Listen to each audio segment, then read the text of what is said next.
네, 원내대표입니다. 정부가 내년도 예산안으로 470조 원 규모의 슈퍼 예산을 내놨습니다. 바른미래당은 헌법이 국회에 부여한 예산안 심의권을 최대한 활용해서 현미경 예산안 심사에 나서겠습니다. 우려스러운 것은 내년 예산안에서도 성장 전략에 대한 재정 투입 규모입니다. 소득주도 성장이 사실상 실패한 상황에서 정부는 혁신 성장을 주장하고 있습니다. 그러나 내년도 예산안에 미래 성장 산업을 위한 연구개발 예산, 즉 4차 산업혁명, AI, IoT 등 미래 성장 산업에 대한 정부의 관심과 의지를 보여주는 예산안 규모가 7천억 원 정도에 불과합니다.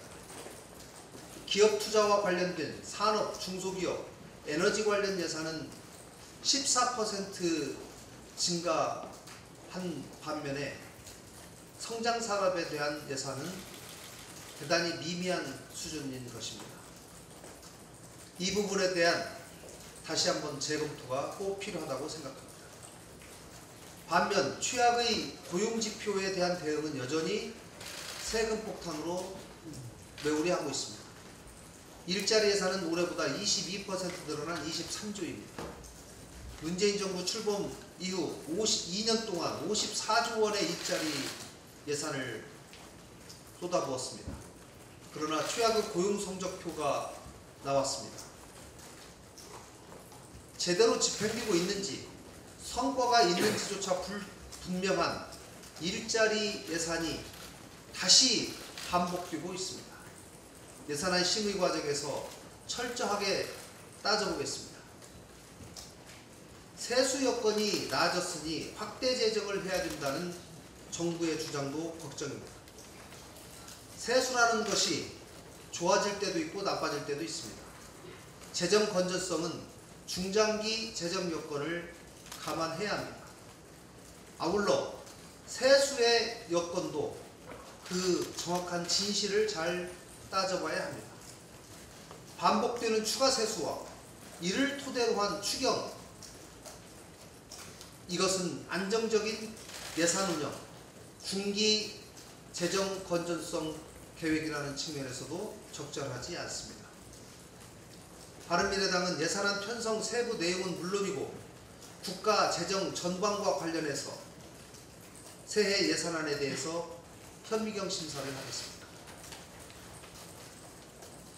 어제 국회 운영위원회에서 제가 청와대 특수활동비 집행 상황에 대해서 임종석 비서실장에게 질문을 했습니다. 임 실장은 청와대는 급여성 특활비가 없고 지출결의서 작성을 통해서 투명하게 관리하고 있다고 밝혔습니다. 대통령 기록물이기 때문에 당장은 공개할 수 없지만 나중에 공개가 되더라도 현재의 청와대가 철저하게 관리했다는 것을 확인할 수 있을 것이라고 말하면서 강한 자신감까지 보였습니다. 투명한 특활비 운영 꼭 필요합니다. 그러나 청와대와 정부 부처가 다를 수는 없습니다. 청와대가 특활비 운영 방식에 이러한 강한 자신감을 가지고 있다면 이에 관한 매뉴얼을 만들어서 특활비를 사용하는 모든 부처에 적용될 수 있도록 특활비 운영 지침을 선도적으로 만들 것을 요구합니다. 특활비는 어떤 경우에도 사용하는 사람들에게 쌈짓돈이 돼서도 안 되고 특권이 돼서도 안 됩니다. 불효불급한 특활비의 대폭 축소, 투명한 특활비 운영을 위해서 바른미래당이 감시를 더 강화하겠습니다.